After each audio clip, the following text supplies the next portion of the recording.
So hey guys, welcome back to another video of the channel. और आज ही हमारा sources of energy जो कि हमारा फिजिक्स का चैप्टर 3 है उसका सेकंड पार्ट है। तो कल हमने फर्स्ट पार्ट में सोर्सेज ऑफ एनर्जी के बारे में पढ़ा था, क्या होती हैं सोर्सेज ऑफ एनर्जी, कितने उनके टाइप्स होते हैं, क्या पार्ट्स होते हैं, क्या क्या उनके डिफरेंट टाइप्स ऑफ नेम है और क्या उनके एग्जाम्पल्स हैं। और आज हमें स्टार्ट करना है फ्यूल से, ठीक है। तो वहीं से स्टार्ट कर लेते हैं।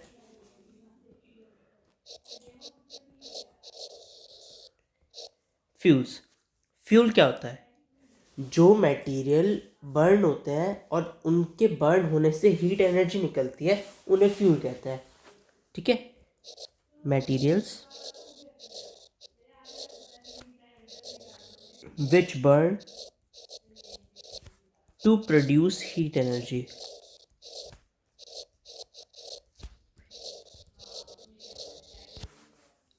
आर फ्यूल्स, ठीक है। एग्जाम्पल के लिए हम कहेंगे वुड, कोल, एलपीजी। एलपीजी यानी लिक्विफाइड पेट्रोलियम गैस।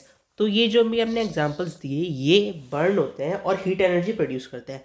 अब क्योंकि इनकी वजह से हीट एनर्जी प्रोड्यूस हुई इनके बर्न होने से, इसलिए ये होंगे फ्यूल, ठीक है।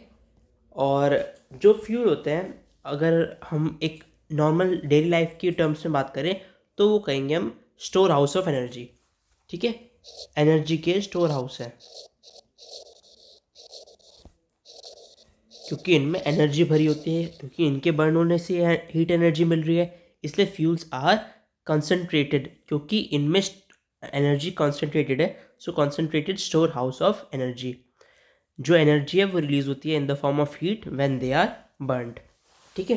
फ्यूल बहुत नेसेसरी होते हैं एनर्जी के लिए। अब आपको फ्यूल का बेसिक मीनिंग जैसे पता होगा, आप लोग जैसे एक्टिवा वगैरह कुछ भी ड्राइव करते हैं तो उसमें फ्यूल की ज़रूरत होती है। फ्यूल जो किसी चीज़ के होने में एज ए कैटलिस्ट काम करता है। जैसे आपका फ्यूल है पेट्रोल, ठीक है। तो वो पेट्रोल उसकी वजह से हमारी एक्टिवा या कोई भी व्हीकल है वो चल रहा है। तो ऐसे ही फ्यूल की ज़रूरत होती है एनर्जी को प्रोड्यूस करने में। और अगर हमें किसी की एनर्जी ख़त्म करनी है तो हमें जो उसका फ्यूल होगा उसे वो एक्सटिंग्विश करना पड़ेगा, ठीक है। तो अब फ्यूल के बारे में एक टर्म आती है कैलोरीफिक वैल्यू, ठीक है। कि कुछ फ्यूल्स तो ज़्यादा हीट प्रोड्यूस करते हैं while other fuels less heat produce करते हैं। और जो किसी भी फ्यूल की यूज़फुलनेस है, usefulness of a fuel, it is measured in calorific value. Calorific value क्या होती है? The amount of heat produced by burning a unit mass of fuel completely is known as its calorific value. जो आपकी heat निकली है, amount of heat produced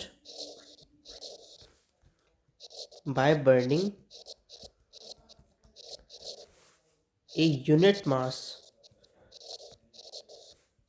of fuel completely, ठीक है। पूरा जब तक बर्न होता है यूनिट मास ऑफ फ्यूल और उसके बर्न होने से जो हीट निकलती है, the amount of heat produced, तो it is known as its calorific value.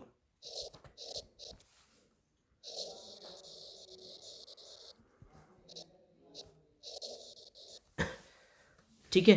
अब एग्जाम्पल के लिए अगर आपने एक कार्बन लिया, 1 ग्राम ऑफ कार्बन और कार्बन का फ्यूल आपने लिया लाइक चारकोल,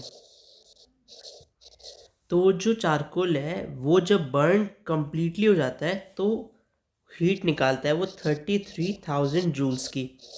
अब जो ये 33,000 जूल्स की हीट निकली है तो कैलोरीफिक वैल्यू हो गई हमारे इस फ्यूल की, यानी कार्बन की, चारकोल की 33,000 जूल्स पर ग्राम, ठीक है। ये होती है उसकी कैलोरीफिक वैल्यू की इतनी हीट निकली है इतने यूनिट मास के बर्न होने पे फ्यूल के, ठीक है। ये क्लियर होगा अब आपको। नेक्स्ट चीज़ जो हमारी आती है दैट इज़ फ्यूल। जो होता है हमारा, हमें पता है फ्यूल को जलाना पड़ता है जिससे उसमें से हीट एनर्जी निकल जाए, ठीक है। Fuel has to be burned to obtain heat energy.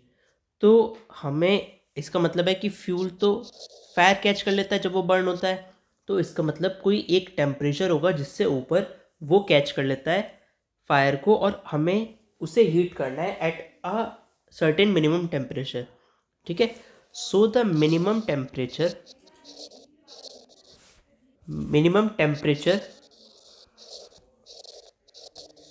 to which a fuel must be heated, थोड़ा साइड में हो गया, must be heated so that it may catch fire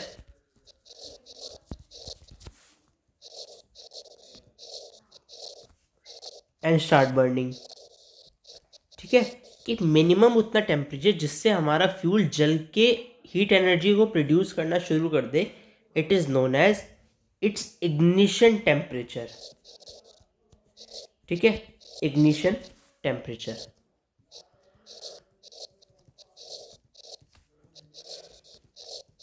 अब इग्निशन टेम्परेचर, किसी चीज़ को अगर हम कहते हैं कि कोई छोटी सी आपकी चिंगारी है, वो ही इनफ होती है पूरे फॉरेस्ट को जलाने के लिए, क्योंकि उस फॉरेस्ट को जलने के लिए थोड़ा सा इग्निशन मिल गया, एक हल्का सा जो पुश होता है ना, वही काफ़ी होता है. क्योंकि एक जैसे प्रोवर्ब भी है, a bit of fire is enough for revolution.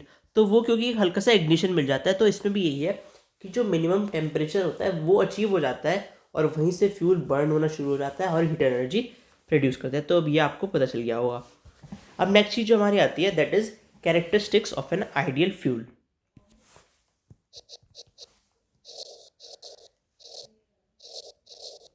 Characteristics of an ideal fuel.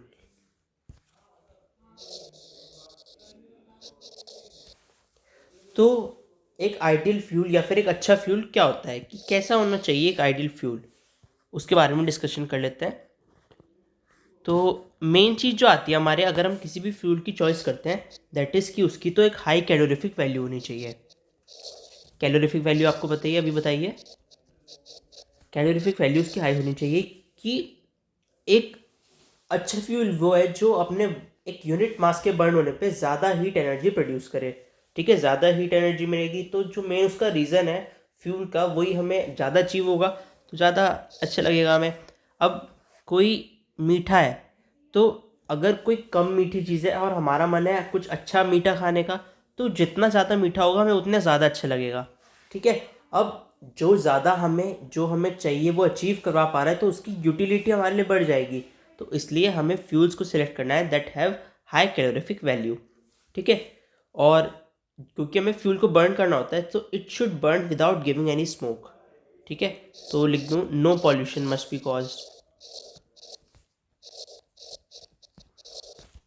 या फिर कोई भी हार्मफुल गैस उससे ना निकले.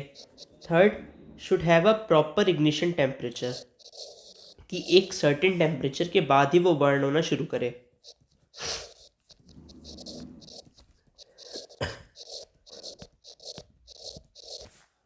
Fourth is it should be cheap and easily available. Cheap होना चाहिए हमारा फ्यूल और ईजीली एक्सेसिबल या अवेलेबल होना चाहिए, तो अफोर्डेबल भी हो और अवेलेबल भी हो.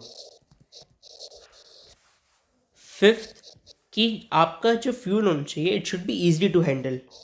यही हमने कुछ चीज़ें पढ़ी थी कल सोर्स ऑफ एनर्जी को सिलेक्ट करने के लिए भी. ईजी टू हैंडल और सेफ टू ट्रांसपोर्ट, कि जब आपको ट्रांसपोर्ट करना हो तो वो भी सेफली हो जाए, आपका ट्रांसपोर्टेशन भी. ठीक है, और स्टोरेज भी उसकी कन्वीनियंट हो.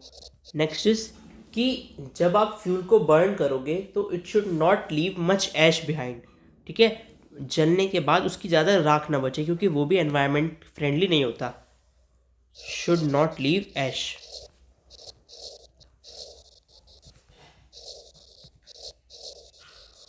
And last, it should burn smoothly. इसका मतलब क्या होता है, इट शुड बर्न स्मूथली का, कि जो इसका रेट ऑफ कंबशन है वो स्टेडी होना चाहिए. यानी मतलब बहुत जल्दी भी हमारा फ्यूल जो है वो बर्न नहीं होना चाहिए, और बहुत धीरे धीरे भी फ्यूल बर्न नहीं होना चाहिए. तो एक आइडियल उसका रेट होना चाहिए, स्मूथली हमारा बर्न हो जाए. ठीक है, नेक्स्ट टॉपिक हमारा आता है कन्वेंशनल सोर्स ऑफ एनर्जी. अब ये एक पूरा नया टॉपिक है, जो आज का हमारा टॉपिक था दैट वाज फ्यूल, और वो अच्छे से हमने डिस्कस कर लिया. ठीक है, सो फिलहाल आज के लिए इस वीडियो में इतना ही. ज़्यादा लंबी वीडियो नहीं थी, क्योंकि जो आज का हमारा टॉपिक था वो कंप्लीट हो गया. और आपका कोई भी सजेशन हो so please comment down below. Subscribe the channel and stay tuned for later updates. Thank you.